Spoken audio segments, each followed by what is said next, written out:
Jeffrey downloads a YouTube blocker. He can no longer watch the videos on YouTube. Yes, finally he's gonna make some progress. He even has a porn blocker installed on his PC. This is it. This is the time that Jeffrey's actually gonna finally improve himself. Wait, who's that? A mysterious figure uninstalls the blocker from Jeffrey's computer. Who could it be? Who would undermine your self-improvement attempts? There is only one man we can trust to find out the answer for us.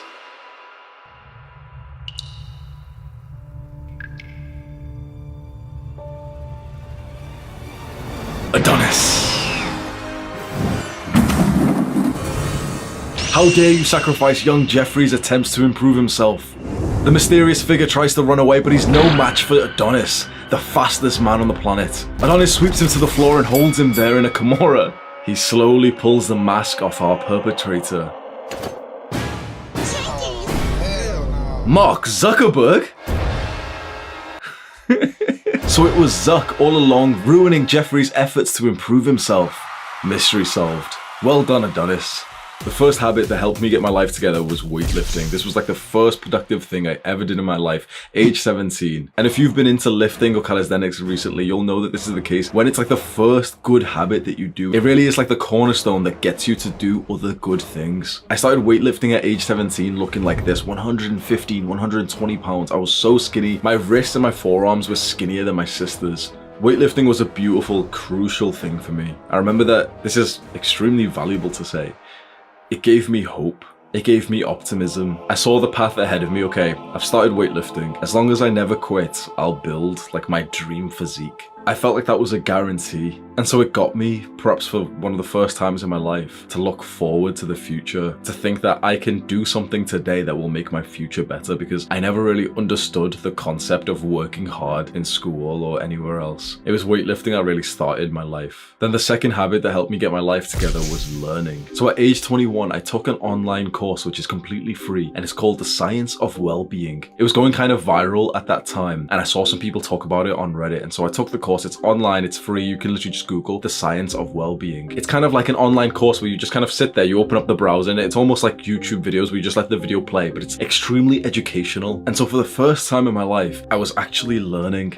It's very, very fucking sad to hear that, isn't it? I was 21 years old and that was the first time I was learning. I had literally graduated from university, and I don't consider any of the things that I learned in the education system actual learning. The pathetic education that I went through was a complete waste of time. But we're not, you're not supposed to say this because education is absolutely key. But the education system, the school, the college, the universities are fucking bullshit. And this is maybe a side tangent. But age 21 is the first time that I actually ever learned anything. I took this course, it changed my life. It's all about mental health. And it kind of explained the real research on how to be happy, on how to have good mental health. And I had never learned these things before. So many of my problems were fixed because I took this course and I implemented the steps. The third habit that helped me get my life together is one that I learned from the course that we just mentioned. The instructor in the course tells you of the vast benefits of meditation. So the third habit was meditating. And I struggled hard trying to meditate when I first started. I literally couldn't even last 1 minute. And yeah, like every time I say this, everyone says, oh, you couldn't last 1 minute. That's what he said. Shut up. It's not even that funny. I remember struggling hard when I first started to meditate. I downloaded some of those apps, and within literally 30 seconds to 1 minute, I'd be so bored I'd need more stimulation that I just open my eyes and just cancel the app early. Meditation became a beautiful thing, and it became so consistent in my morning routine, just a few minutes every single morning. Eventually I leveled it up to 20 minutes in the morning. What meditation did for me, honestly, the biggest benefit, which is somewhat unexpected, it immediately significantly improved my diet. Perhaps you could probably connect the dots, but when I was researching meditation, oftentimes people were just saying, it's mindfulness and presence, and there's this benefit and this one. As soon as I became more mindful, I didn't want to eat that junk that I would usually be eating. And I got so much more pleasure and enjoyment from eating healthy foods. I remember before I started meditating, and along with mental illness, like mental health problems like depression, anxiety, stress, I was a big binge eater. It's almost weird for me to say this right now because it's been so long since I binge ate. A lot of people say like, oh yeah, like I ate lots of food. No. Binge eating is like you eat till you feel fucking sick, and then you keep eating. You have this weird need, not just finish the food that you've got in front of you, but to finish everything, to eat everything in sight. And it's heavily related to anxiety. It's heavily related to like needing a sense of comfort, which you can get from food and feeling full.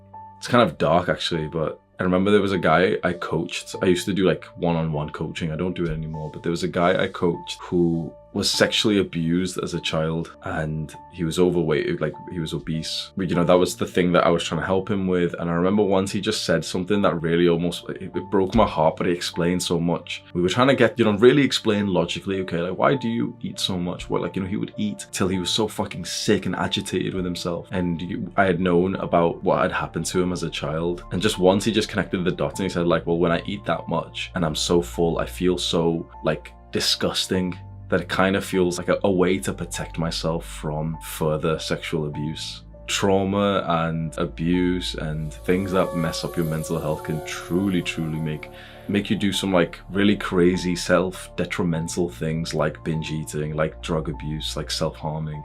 Meditation, I personally believe, is the single best thing you can do to improve on that. The list of benefits of meditation, and this video would be over an hour long if I actually told you the list of benefits. It's just one of those where it's almost like a weird, vague thing where you're not 100% sure if it's working. If I could give you one piece of advice right now, it's start meditating. You know, you follow one of those apps. The app I recommend is called Medito, completely free app. I'm not even like associated with them. I would download an app and I would just follow, you know, 5 minutes, 3 minutes, 1 minute every single morning, and just have this kind of perception that yes, as long as I'm doing this, I'm going to be making progress, and it will become clear to me soon in the future. Really relate yourself to like the guy who goes to the gym, does the workout, and then looks in the mirror and says like, well, I'm not any thinner, or I'm not any like, you know, more muscular yet. Well, yeah, you've been eating shit food and you haven't been exercising for years and years and years, maybe decades. So to that guy, we have to say, well, yeah, go to the gym for 3 months and then you'll probably see some gains. So for you, you've been doing the equivalent. You've been fucking up your mental health with all this content stimulation, with social media, with porn for years and years and years. And so it's gonna take a couple of weeks at least for you to see something. And it's usually someone meditates for 2 weeks and their life transforms forever. The fourth habit is journaling, specifically gratitude journaling. This is so simple. Literally just write down a couple of things that you're grateful for. This puts you in a very positive mindset because for once in your life, you're actually sat there and not striving to want anything else. You're not like thinking about anything else. You're literally just thinking, okay, what am I happy about? What am I grateful that is in my life? It's a very beautiful practice. And when you get more consistent, you'll find that you'll start expressing gratitude just throughout your normal day. It's kind of like a skill. And the higher you level up this skill by simply writing down things or just expressing gratitude or thinking about what you're grateful for, the more that it will just naturally come in. Imagine you just sat there one day and just randomly you get a feeling of gratitude that, oh yeah, I'm really grateful to be alive. I'm really grateful for my family. It's a very beautiful feeling. The fifth habit that's changed my life is reading. I know that I've already mentioned learning, but I'm going to put this as a separate one because I think reading and learning are two of the most important things that you can do as a young man. Reading is literally like such a high value skill that I'd say over 90% of young men aren't doing. If you're watching this video right now and you don't currently read books, you are going to get destroyed. You are going to get dominated by another man who's reading. It's as simple as that. The woman that you want will be his. The money that you want will be his. The status that you want will be his. You choose. Stay in this lowly position of like, oh, well, reading's not that. Shut the fuck up. I get aggressive about this because when you realize the ROI of reading and then I see that people don't actually read and they choose to just watch fucking Netflix and anime and shit, and I just think to myself like, there is literally the pathway to wealth. There is literally the pathway to love. It's literally just all there in books. All you have to do is just read and then just try to implement those things that you learn and your life changes forever. And when people don't read it, it honestly pisses me off because I just think, why are you missing out on life? Reading is quite literally like a 10 out of 10 thing. I wouldn't speak like this if I didn't preach it. Get into reading. It seems a little bit boring when you first start off. It's a bit tricky because your mind is so fucked and you can barely read a few sentences before your mind starts thinking about something else. Reading is a skill. Right now you're level 1 in this skill because in the real world, when you don't level up a skill, you actually lose experience. You need to like look yourself in the mirror and have a little bit of hatred towards yourself and say like, fuck, I can't even read. Bro, I read for like 3 sentences and my mind wanders. What a fucking disgrace. You need to have some aggression about this and literally say to yourself, what a disgrace that I can't and I will not read. What a privilege it is to read and to get the wisdom and knowledge from men who are better than us. And I choose not to read because it's not that fun, because it's a little bit hard. Slap some sense into yourself, pick out a couple of books and start reading for an hour a day, every single day for the rest of your life. It's that simple. This is literally how you become rich. Like I was gonna make a separate video titled, like obnoxiously titled, The Reason Why I'm Rich and You're Broke, simply because I read. That is the one where you can say it's privilege or whatever the fuck you want to say. I read the right book at the right time and that changed my life forever. The book was The Millionaire Fastlane by MJ DeMarco. It's kind of like a new blueprint to understanding wealth and money. I read it at about age 21 when I was first starting to make money. Like, you know, I was first like working full-time jobs after I finished university. I was trying businesses. And just because I read that single book, I never fell into the trap that the majority of like 99% of people do, and they're okay making 2K a month, 3K a month. And like, you're probably thinking, wait, 2K is it's actually pretty good. Bro, reading changes. I sound like a dickhead, and yeah, I am, okay? I am. But reading will change your life, and you don't have to take my word for it. Either you read and your life improves, or you don't, and you stay like everyone else. When I think about, I went 20-something years without reading. If I started reading when I was in high school, holy shit. And I'm not talking about reading what your fucking dumb teacher gives to you. Like, fuck that. I'm talking about reading some good books that you see recommended in our space. What's interesting is that what's popular is usually wrong. So whatever, 99% of people recommend is usually wrong. What I found personally is that the books that are recommended, widely recommended, are actually really, really good. It's really interesting. I think because people who consistently read are in like the top 5% anyway. So, the same books keep getting recommended by the people who read consistently, then it's a pretty good book. You don't have to look for like a very weird niche book that no one's recommended because, we want to be like the 1%. Like the 1% are the people who read.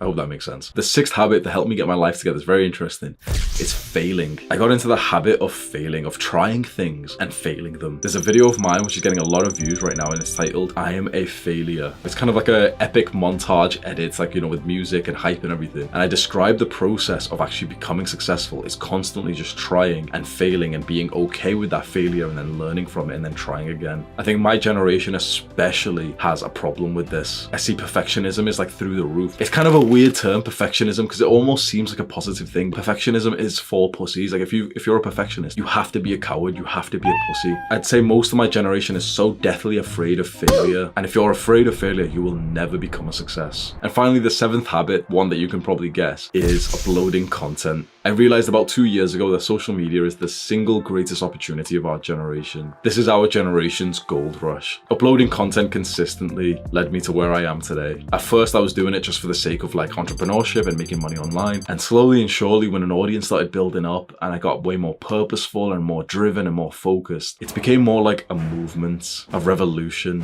of young men who are sick and tired of living normal lives. We've done years of playing video games, of watching porn, of eating shitty junk food, and we hate our lives. For years we scrolled on social media because that's the normal thing to do, and we hated our lives. I felt these emotions, I felt this sickness, this pain inside of me, this agitation of living like a normal person, and I was so fed up with it that I transformed my life forever, and I started documenting my process and just coming onto camera and just teaching my learning lessons of living quite a weird life, detached away from, like, not fully detached away from modern technology. I've got my computer on right now, and I've got a document open with like today's script and everything, but enough that I don't have social media. I haven't watched porn in years. I don't have dating apps. I don't eat shitty junk food. I don't eat sweets and crisps. Uploading content starts as just a habit that, you're just kind of doing to try and make some money. And as soon as you start building up an audience, you start taking it seriously because you realize like, oh fuck, like hundreds of people are watching me, looking up at me. And you really want to start spreading a good message after that. I've seen some people taking my content and re-uploading it onto like their, kind of like what Andrew Tate's done, but they've got like Hamza clips, Hamza shorts, and it's just like videos of me. We're like, oh, Hamza explains no fat benefits. I've seen people do that and get like quite a lot of views, and their channels are monetized. I never copyright anyone who's taken my videos. I wanted to make an announcement. If you've ever wanted to like download my videos and keep them safe in case like YouTube ever bans me, or if you've wanted to like make your own sort of YouTube account, just re-uploading my own content to like get monetized way quicker than normal, then you can do that absolutely. Like you have full permission to use my content to re-upload it anywhere that you want. Re-upload it onto Pornhub, bro. Scroll down right now and click on the subscribe button. Do the hard work, especially when you don't feel like it. Mwah.